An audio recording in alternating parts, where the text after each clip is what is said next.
I have a trade to announce, and no, it is not an official trade for the New Jersey Devils. It is amongst the Locked On Podcast Network and involves the second overall pick and the Toronto Maple Leafs. We have a lot to discuss in this trade breakdown episode, so buckle up, everybody.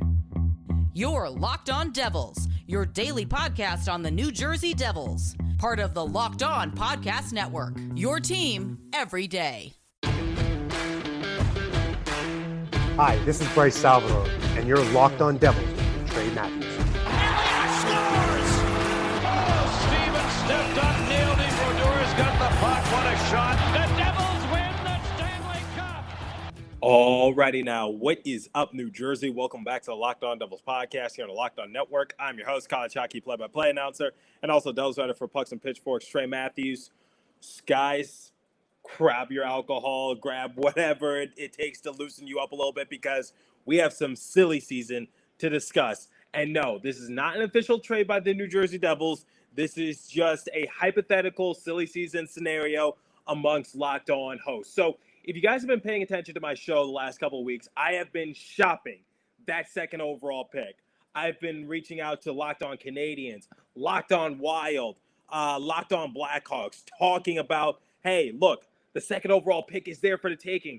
Just give me an established player that can help the New Jersey Devils. Like I said, I'm just doing what Tom Fitzgerald is doing, which is just like looking for the best possible scenario. And late last night, the host of Locked On Leafs, Michael, messaged me and said, hey, on Locked On Leafs, we talked about a potential silly season discussion regarding the second overall pick. So I'm going to put the episode of Locked On Leafs in which they talked about the silly season discussion in the description. And I'm also going to share a snippet of that episode on the show right now. So if you missed Locked On Leafs, here's what they discussed in terms of the second overall pick.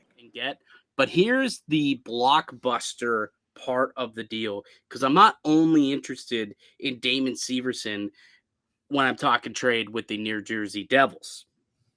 So here's what I'm offering.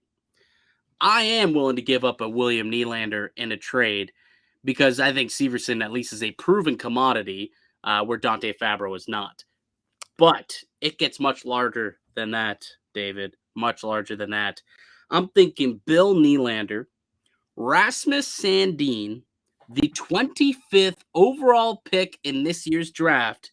And as Trey noted, the host of Locked On Devils, there could be some interest in Jack Campbell this offseason if he ends up getting to free agency. Let's just go ahead and bypass the free agency part. Let's put his rights involved into this deal, into this equation. And coming back, I want the second overall pick in this year's draft, Damon Severson and Mackenzie Blackwood. That, my friend, is a blockbuster. Oh, boy. Where do I start? Well,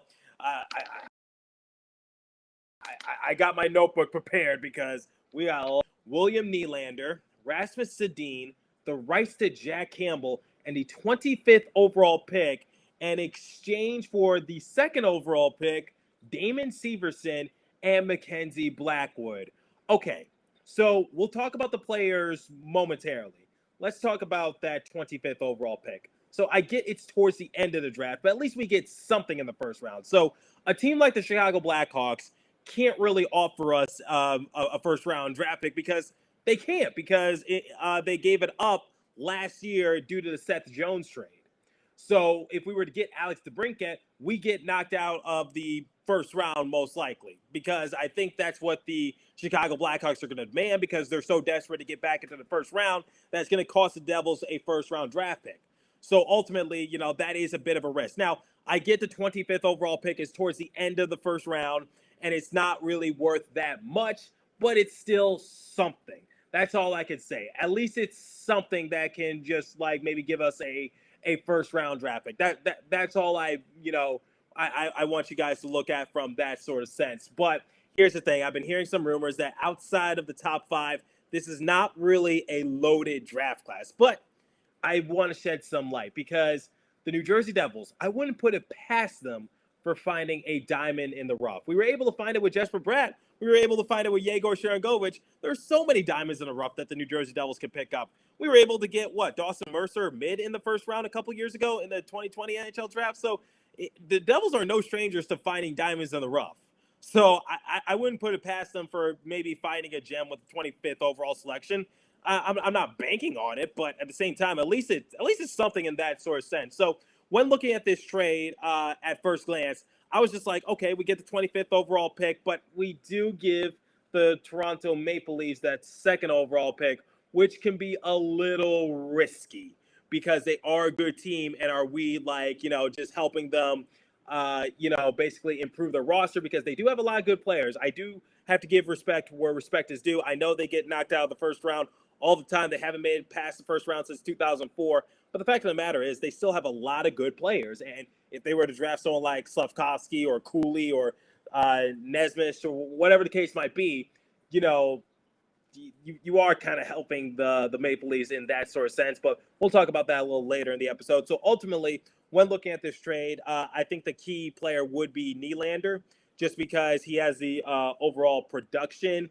Rasmus Sedin would be a little bit of a question mark. He's been dealing with injury. So it's just like, do we want to take that risk? And there's not really much on his track history. And then Jack Campbell, because we were always talking about getting a goalie. And, I know Mackenzie Blackwood is involved in this hypothetical deal. But at the same time, it is Jack Campbell. So you do need to take that into consideration. But the one question I have is Rasmus Sedin is going to be a restricted free agent. William Nylander has 2 years remaining on his contract. And Jack Campbell is set to be an unrestricted free agent. So I don't know how this trade would hypothetically work. I'll talk a little bit more about my concerns later on the episode. And also I'm talking with the hosts of Locked On Leafs, and we're going to try to do a crossover and just discuss this a little bit more. So we'll talk more of that momentarily. But first, it's time for the first live read this morning, and it comes from our friends at Rock Auto. So with the ever-increasing numbers of makes and models, it's now impossible for your local chain auto parts store to stock all the parts you need. Why endure often pointless or seemingly intimidating questioning and wait while the person behind the counter orders the parts on their computer, choosing the only brand their warehouse happens to carry? You have computers with access to rockauto.com at home and in your pocket. Save time and money when using Rock Auto. Why choose to spend 30%, 50%, or even 100% more for the same parts from a chain store or car dealership? RockAuto.com is a family business serving do-it-yourselfers for over 20 years. Rock Auto's prices are reliably low for every consumer. They have everything you need, from brake parts, tail lamps, motor oil, and even new carpet. Go explore their easy-to-use website to find all the solutions to your auto parts needs. Go to rockauto.com right now and see all the parts available for your car or truck. Right, Locked On in their How'd You Hear About Us box, so they know we sent you. Amazing selection, reliably low prices, all the parts your car will ever need. RockAuto.com, everybody. And now, the second live read comes from our friends at BetOnline.net.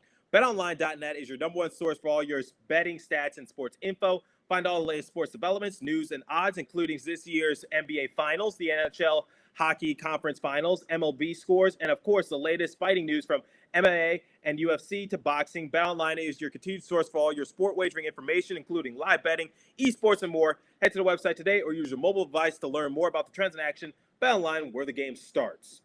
Okay, so where do I start for this overall blockbuster of a trade that was to maybe hypothetically happen between the Toronto Maple Leafs and the New Jersey Devils? Let's start with the goalie situation. So, as some of you already know, the goalie situation for the New Jersey Devils has been terrible.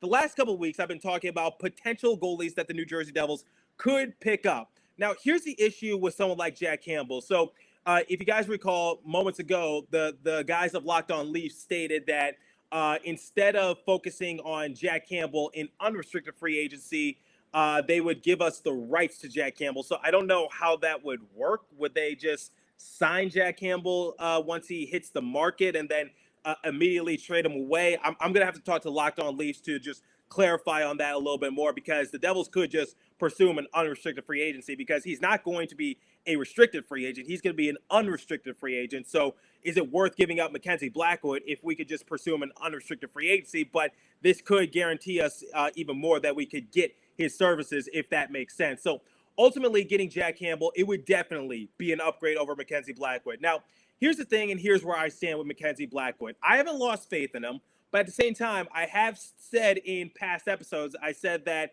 if the New Jersey Devils are given an opportunity to upgrade at the goalie position and it costs us Mackenzie Blackwood, then we're going to have to take that. However, we're going to have to change our approach just a little bit more. I'll explain what I mean in a few moments. But first, let's talk about Jack Campbell once again, because I've talked a lot about him on this show before, and I said the New Jersey Devils could potentially, get his services. So say what you want to say about Jack Campbell during the playoffs, but his overall playoff numbers are respectable. This year, not all the best, but when we're talking about his entirety throughout his career of playing in playoff games, he's actually pretty solid, but we don't need to focus on that. His overall stats, if you need a reminder, he suited up in 49 games, and he had a win-loss record of 31, 9, and 6. He had a goals against average of 2.64 and a save percentage of 914. When comparing that to the New Jersey Devils' goalie situation, the difference is night and day, because our best goals against average in terms of goalies that we used this season was Jonathan Bernier at 3.06, but Jonathan Bernier only played in 10 games. Then when we're looking at save percentage, Jonathan Bernier leading once again at 902. So getting Jack Campbell would be a huge upgrade over Mackenzie Blackwood. But here's the thing, I do got to be fair. Blackwood was injured back in January. He wasn't really himself. There seems to have been some sort of falling out between Blackwood and the organization. I don't know how true those rumors are, but Mackenzie Blackwood might already have one foot out the door when it comes to the Devils organization. But ultimately, I think Mackenzie Blackwood does have a bright future ahead of him. But, if we're given an opportunity to get someone like Jack Campbell, then we got to take that. But once again, my overall question for this trade is how would you give us the rights to Jack Campbell if he's set to become an unrestricted free agent? So that's my overall questioning, which is do the Maple Leafs re-sign him and then they immediately trade him? That's the only scenario that I think is possible in that sort of way. If you think there's a different way they could do it, please leave a comment down below if you're watching on YouTube. So ultimately, when it comes to the goalie situation with Mackenzie Blackwood and Jack Campbell, yes, we do get an upgrade with Jack Campbell. There's no ands, ifs, or buts about it, but it only gets half the job done. So we get a better goalie, which I think a lot of people have been talking about, saying that maybe Mackenzie Blackwood isn't the right person, but ultimately we're still in the same circumstance. So remember, the three criteria I said for a goalie is I would like someone with experience, someone who can act as a mentor towards Mackenzie Blackwood, and someone who gives us stability. So check off the stability box because Jack Campbell can definitely provide that. He does have more experience than Mackenzie Blackwood. Jack Campbell is 30 years of age, so I believe he could definitely give us maybe anywhere from 3 to 4 years of great service. And then, acting as a mentor towards Mackenzie Blackwood, that just negates, because that would be unnecessary if Mackenzie Blackwood is included in this deal. But ultimately, we would still need to search for a backup goalie. So that doesn't really change much, because we weren't really looking for a starting goalie. We were just looking for another goalie, whether that was a starting goalie at heart or a backup goalie at heart. We just needed another goalie to give us some more stability behind Mackenzie Blackwood. Now that Mackenzie Blackwood is gone, yes, we filled in the hole of Mackenzie Blackwood missing, but we still don't have a backup. So we still don't really have that stability, and we don't want to put Jack Campbell in the same position that we put Mackenzie Blackwood in, because if you guys recall, we kind of put Mackenzie Blackwood in a similar position as Corey Schneider. Because if you guys recall, Corey Schneider relied on a lot, got injured a whole lot, and ultimately his career went downhill. And now you're looking at someone like Mackenzie Blackwood. It's kind of on that same trajectory. I hope the Devils can pick it up early so that way it doesn't get to that point. But ultimately, when we're talking about the goalie situation, it only gets half the job done. So that's something you definitely got to take into consideration if we were to hypothetically trade away Mackenzie Blackwood for Jack Campbell. I would love to have Jack Campbell on this team. I put out a poll on Twitter a few days ago. I think most of you agreed with me, saying that, I think the winner of that poll, which goalie would you want to join the Devils organization? I think the winner was Darcy Kemper, and I think coming in second was Jack Campbell. So ultimately, I think Jack Campbell would be a great addition to the New Jersey Devils. So that's something we can definitely take into consideration. Now, let's talk about William Nylander momentarily. So the thing about Nylander is that he's actually third on the Toronto Maple Leafs in total points. So this season, he appeared in 81 games. He had 34 goals, 46 assists for a grand total of 80 points. If we were to say that he was to have that sort of same point projection, then he would be leading the Devils in points. No ands, ifs, or buts about it. He would break that wide open, because our leader in points was obviously Jesper Bratt. or Jesper Bratt, excuse me. Like I said, I'm trying to break out of that habit of calling him Jesper Bratt. It was one of my summer resolutions. I'm still working on it. But anyway, Jesper Bratt led our team in points with 73. And then if Nylander was added to the roster, he would lead our team in goals as well, because Jesper Bratt and Jack Hughes led the Devils in goals with 26 a pop.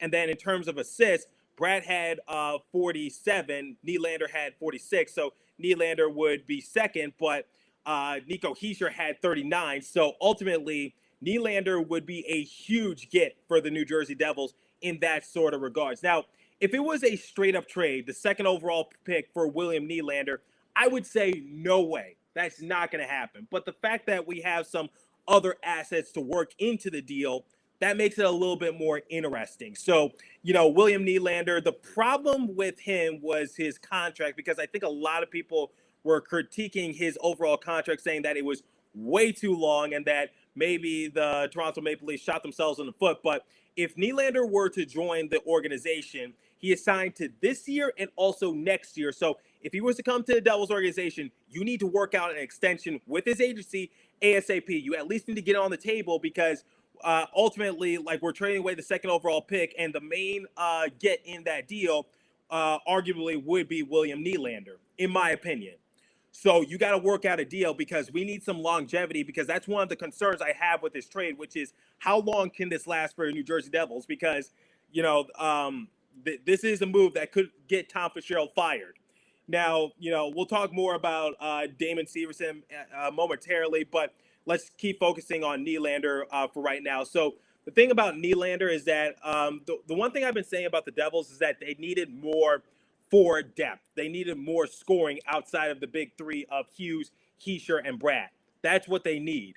But, getting someone like Nylander, that certainly gives them more options, because according to the latest line combination that I found, the Toronto Maple Leafs were usually using Nylander on their third line, so their bottom six. But put Nylander on the New Jersey Devils organization, he's a top six player.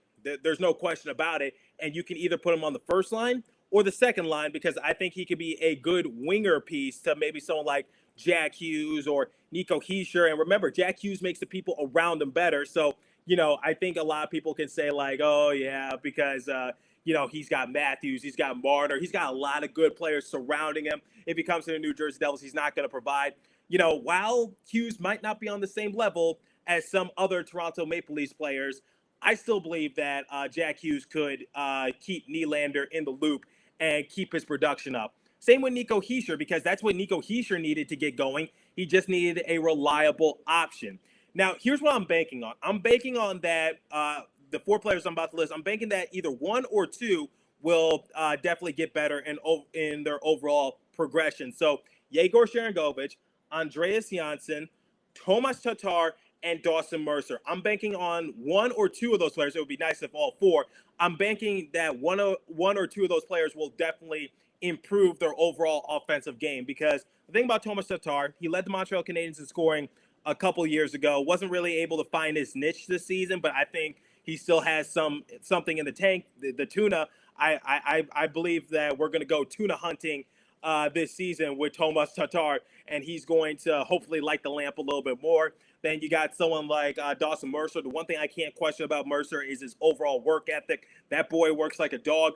82 games all year, never a healthy scratch, never got injured, and he somehow avoided COVID early on in the year. And then for Andreas Janssen, he was able to improve when the season started, kind of fizzled out towards the end, but still, that's something that would take note about. And also, Andreas Janssen is a former Toronto Maple Leaf, so just putting that out there. And then when looking at someone like Yegor Sharangovich, got off to a slow start to the season, but was able to pick it up as the season progressed. So, when looking at that for the New Jersey Devils, finally get someone reliable who can give us a point per game, someone who gives us more options outside of our big three, someone who would be a pretty decent addition to our top six and give us more scoring options, because, like I said, outside of Hischier, Bratt, and Hughes, we didn't really have that many scoring options. And I was talking about how I really need Sharangovich or Mercer to really step up their game next year and take it to another level. So for Sharangovich, I need you to start good, and I need you to finish good. And then for Dawson Mercer, please do not hit that sophomore year slump. that's my overall thing when it comes to forwards, and I believe that we're heading in the right direction. But I said one of the offseason needs for the Devils was to get more forward depth. Now, let's talk about giving up Damon Severson. Now, I don't think many Devils fans would mind getting rid of Damon Severson. Obviously, he's one of the leaders on this team. He definitely has helped the Devils on the offensive side of things when comparing him to some of our other defensive players like Jonas Siegenthaler, who provides little to no offense. But looking at Damon Severson, I've talked to Christy Flannery of the Hockey Writers. One of the reasons why Damon Severson was averaging the most ice time amongst the Devils defensemen was because, at the end of the day, he does provide that offensive spark for our defensive end. But here's another thing that you could take into consideration.